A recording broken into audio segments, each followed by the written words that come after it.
किसी ने पूछा कि आप तीनों खान कब एक पिक्चर में आएंगे। को तो ऑफर कर दो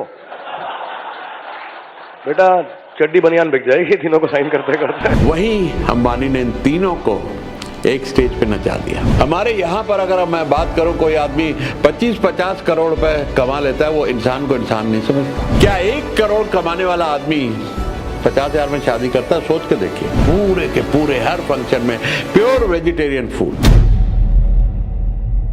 तो आइए आज वो सब्जेक्ट आपके पास लेके आया हूँ जिसपे बहुत कंट्रोवर्सी चल रही सोशल मीडिया पे पिछले 3 महीने से। अनंत अंबानी की शादी को लेकर बहुत सारी कंट्रोवर्सी, बहुत सारे कमेंट्स और बहुत कुछ बोला जा रहा है सोशल मीडिया पे। जब जियो का रिचार्ज बढ़ा तो ये बोला गया कि पूरा देश अनंत अंबानी के लिए शगन दे रहा है। देश के बड़े बड़े लोग, नेता से लेकर बड़े बड़े religious leaders, actors, celebrities, cricketers, जो भी इंसान इस देश का या पूरी दुनिया का अगर कुछ भी फेमस है तो वो इस शादी में इनवाइट किया गया। कुछ आए, कुछ नहीं आए। बहुत से लोग आए, कुछ लोग नहीं भी आ पाए। उनकी मजबूरी रही होगी या ट्रैवल कर रहे होंगे, क्योंकि इस तरह की शादी का न्योता और इस तरह की नेटवर्किंग अपॉर्चुनिटी कोई खोना नहीं चाहता है। 1 मार्च से शुरू हुई प्री वेडिंग 3 दिन तक चली और उसके बाद दूसरी प्री वेडिंग और तीसरी शादी जो जुलाई 12 को हुई। कुल मिला के 5,000 करोड़ रुपए का खर्चा हुआ।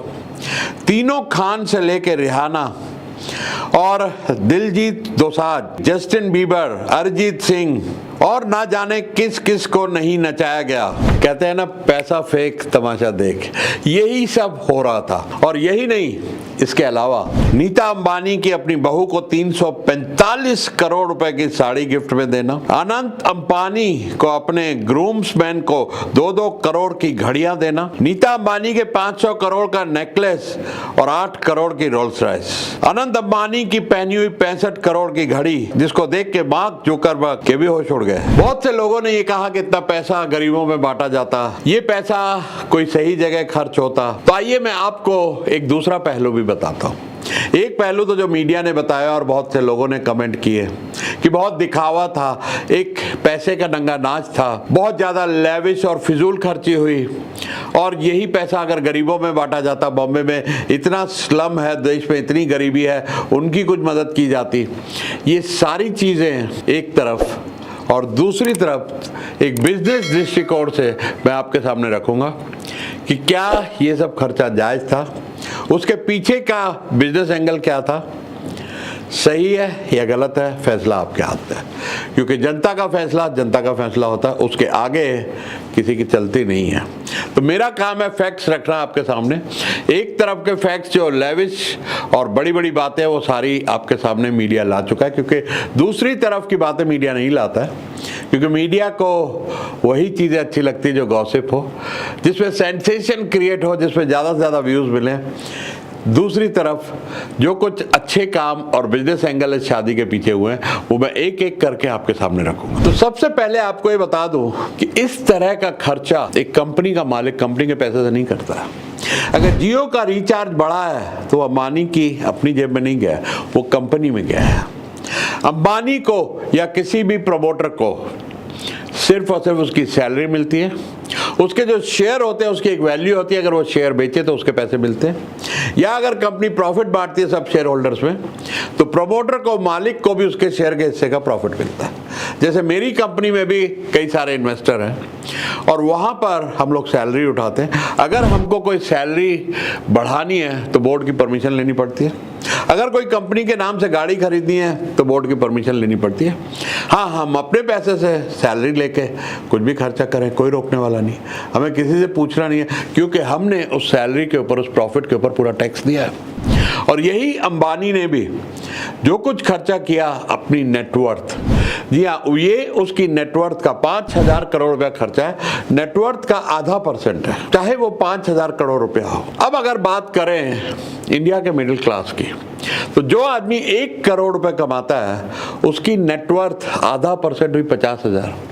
क्या 1 करोड़ कमाने वाला आदमी 50,000 में शादी करता है? सोच के देखिए। कम से कम वो 10 से 20 लाख रुपए खर्च करता है। तो मैं आपको बताऊं कि मैंने जो शादियां देखी है, नॉर्मल मिडिल क्लास 10 से 20 लाख रुपए देश पे खर्चा करते हैं, और कई बार तो बैंकों से कर्जा लेके, पर्सनल लोन लेके, ईएमआई पे भी शादी करते हैं और हनीमून पे जाते हैं। जो थोड़े से अपर मिडिल क्लास है वो 1 करोड़ तक खर्चा करते हैं, और जो रिच क्लास है, जो अमीर लोग हैं, वो 100 करोड़ से ऊपर की शादी कर रहे हैं आजकल। पिछले दिनों एक गुटखा कंपनी के मालिक के बेटे की शादी हुई, 1100 करोड़ रुपए खर्च किए गए, बाहर शादी हुई थी।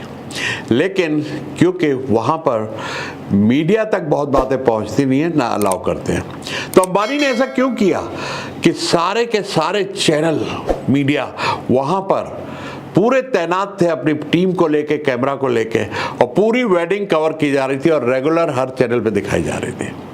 तो यहाँ पर देखिए बिजनेस एंगल क्या आता है।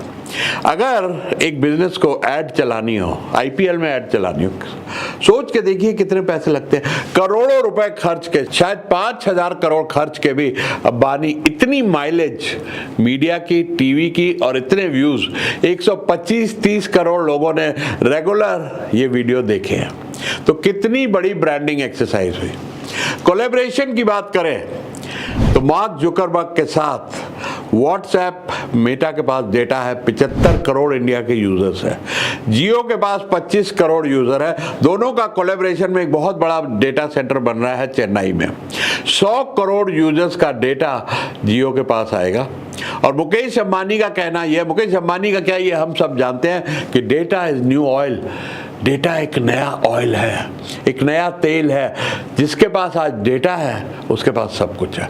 आपके पास हजारों तरीके हैं उस डेटा को आप क्या बेचें, किस तरह से बेचें और किस तरफ से पैसा कमाएं। डेटा आज एक बहुत बड़ी ताकत है।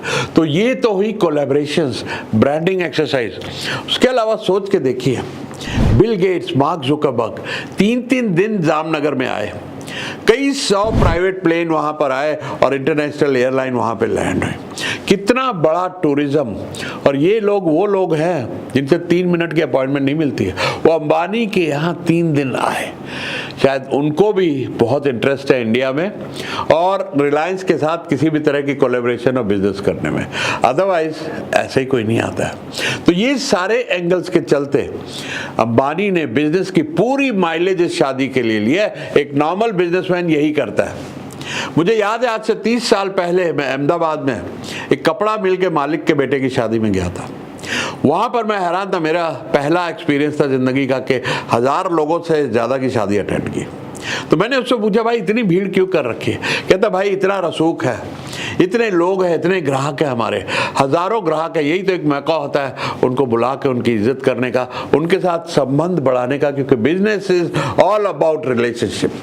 तो वो रिलेशनशिप मजबूत की गई शादी में हर उस शख्स के साथ, जी हाँ, हर उस शख्स के साथ जिसको देश विदेश में कोई भी एक बड़ा नाम हो, चाहे वो पतंजलि के बाबा रामदेव हो, तो चाहे वो सदगुरु हो, या कोई और भी बड़े बड़े ऋषि मुनि, बड़े बड़े गुरु, बड़े बड़े रिलीजियस लीडर, पॉलिटिशियंस। मैं 13 तारीख को बॉम्बे से आ रहा था, मेरी फ्लाइट में आधे से ज़्यादा कैबिनेट मिनिस्टर्स वहाँ पर बैठे थे। ये सारे लोग उस शादी में इकट्ठे किए गए। अब देखिए यहाँ पर एक बात सामने आती है कि सबको सम्मान दिया गया, सबको इज्जत दी गई। अगर आप सारे वीडियो दोबारा से देखेंगे तो आप देखेंगे कहीं भी किसी तरह का घमंड नहीं है। हमारे यहाँ पर अगर मैं बात करूँ, कोई आदमी 25-50 करोड़ रुपए कमा लेता है, वो इंसान को इंसान नहीं समझता। मेरे खुद के कई जानने वाले थोड़ा सा नया पैसा कमाते, इतना घमंड आ जाता है कि पाँव जमीन पे नहीं पड़ते उनके। वहाँ पर आप देखिए ये पूरी फैमिली ने एक कल्चर, एक रीति रिवाज के साथ, पूरे अच्छी तरह पूजा पाठ के साथ शादी की, लोगों को सम्मान दिया, लोगों को अटेंड किया, पूरी एक तरीके से ऑर्गेनाइज हुई, कौन कहाँ बैठेगा, बैंड दिए गए सबको कि किस तरह से इनको अटेंड किया जाएगा। और दूसरी चीज़ ध्यान देने योग्य देखिए कि आज यहाँ पर जो मिडिल क्लास है, रिच लोग, मैंने ऐसी ऐसी शादियाँ देखी हैं कि लोग महंगी महंगी शराब की बोतलें ऐसे ऐसे गिरा रहे होते हैं, ऐसे ऐसे शैंपेन करके चारों तरफ उछाल रहे होते हैं, नॉन वेज खाना बनता है, यहाँ पर ना कोई नॉन वेज। अमेरिकन्स को वेजिटेरियन खाना खिलाया गया।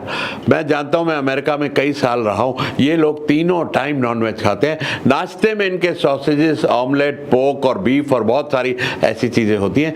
यहाँ पर पूरे के पूरे हर फंक्शन में प्योर वेजिटेरियन फूड और हर तरह के रिचुअल को, हर तरह के रीति रिवाज को फॉलो किया गया। अगर बात करें प्री वेडिंग की, तो आपने वीडियो देखे होंगे कि पूरा का पूरा परिवार गरीबों को खाना खिला रहा है। यहाँ तक कि पाल घर में शादी से पहले कई गरीबों की शादियां कराई गई, आदिवासियों की शादियां कराई गई, उनको सोने के जेवरात दिए गए और हर एक को 1,01,000 रुपया दिया गया। उसके अलावा लगातार घर के बाहर भंडारा चलता रहा। यहाँ तक कि रिलायंस के पूरे स्टाफ के लिए एक अलग सेलिब्रेशन हुई। एंटीलिया जहाँ पे वो रहते हैं, पूरे घर के स्टाफ के लिए, वहाँ भी कई 100 का स्टाफ है, उनके लिए अलग सेलिब्रेशन हुई। उनको बहुत सारे तोहफे और बहुत सारी नकदी दी गई। ये बातें मीडिया नहीं बताता, क्योंकि मीडिया को चाहिए गॉसिप, मीडिया को चाहिए सेंसेशन, मीडिया को चाहिए व्यूज। लेकिन अगर आप इस बात की गहराई में जाएं तो उन्होंने सिर्फ और सिर्फ 0.5% अपनी कमाई का खर्चा, 0.5% जो 5,000 करोड़ रुपए था, पर्सनल कमाई का, जिसका टैक्स दिया। उसके अलावा क्या ये लोग चैरिटी नहीं करते? क्या इनके पास फाउंडेशंस नहीं है? वहां पर जब प्री वेडिंग में गुजरात में जामनगर में लोगों को लेके गए, वहां पर देखिए इन लोगों की सोच देखिए कि जहां उनके बच्चे बड़े हुए हैं, जहां उनके रूट्स है, जहां से उनका काम शुरू हुआ है, शादी वहां करेंगे। और कोई होता तो आज पेरिस में करता। मैं देखता हूँ लोग पेरिस में, लंदन में, मस्कट में, यूरोप में बड़ी बड़ी डेस्टिनेशन वेडिंग करते हैं। यहाँ कौन सी डेस्टिनेशन वेडिंग हुई? अपने ही देश में हुई। पूरी दुनिया को यहाँ बुलाया गया। जामनगर में हुई, जहाँ से इनका काम बढ़ा। वहाँ पर इन्होंने 3,000 एकड़ ग्रीन बेल्ट बनाई है। इंडिया का सबसे बड़ा जू बनाया, वो जितने भी विजिटर थे शादी पे उनको दिखाया गया। एलिफेंट्स का शिकार ना हो और उनका इलाज किया जाए कि देश में हाथियों की जनसंख्या ना घटे, वो एक बहुत बड़ा इनिशिएटिव है। वहाँ पर वो भी कर रहे हैं। वो एक इंटरव्यू में शाहरुख खान ने कहा, किसी ने पूछा कि आप तीनों खान कब एक पिक्चर में आएंगे, तो उसने कहा हिम्मत हो तो कोई प्रोड्यूसर लेके देख ले तीनों को, चड्डी बनियान तक बिक जाएगी। जी हाँ, ये वीडियो आप देख सकते हैं, सोशल मीडिया पे है। वो तो ऑफर कर दो बेटा, चड्डी बनियान बिक जाएगी तीनों को साइन करते करते। वहीं अंबानी ने इन तीनों को एक स्टेज पे नचा दिया। उसके अलावा बात करें जस्टिन बीबर, रिहाना ने भारत के किसान आंदोलन के खिलाफ एक ट्वीट किया था, उसको भी नचा दिया, क्योंकि 50 करोड़ 80 करोड़ इनके लिए कोई कीमत नहीं है। जिस आदमी के पास इतना रुपया हो, जो रोज के कई 100 करोड़ रुपए कमाता हो, उसके लिए तो एक हफ्ते की कमाई भी ये नहीं है।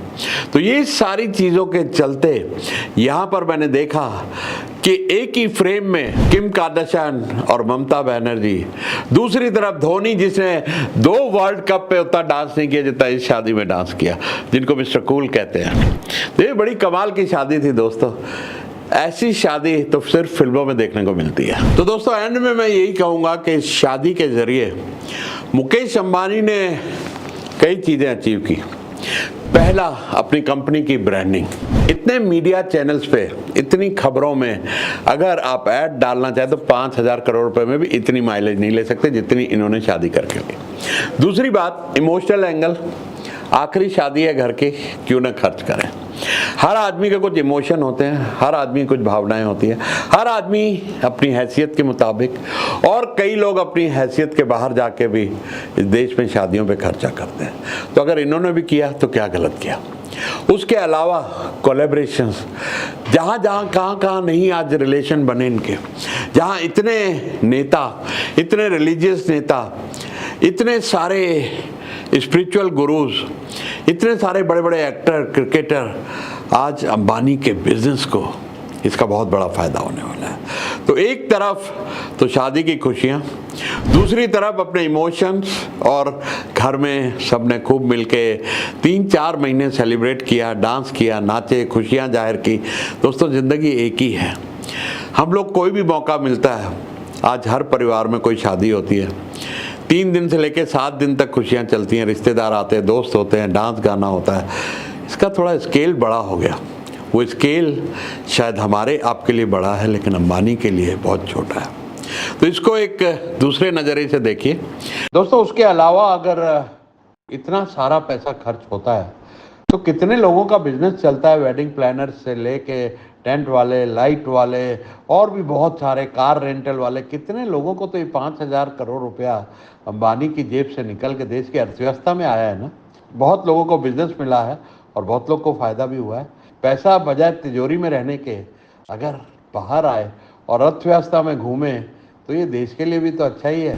बाकी कमेंट में बताइए, फैसला आपके हाथ में है कि ये करना जायज़ था, नाजायज़ था, दिखावा था या नहीं दिखावा था, करना चाहिए था, नहीं करना चाहिए था, चैरिटी करनी चाहिए थी या शादी करनी चाहिए थी। सब कोई अपनी जगह, जहाँ चैरिटी करनी है लोग चैरिटी करते हैं, जहाँ लोगों की भलाई करनी है वहाँ भलाई करते हैं। दोनों तरफ चीज़ें अपनी अपनी जगह हैं।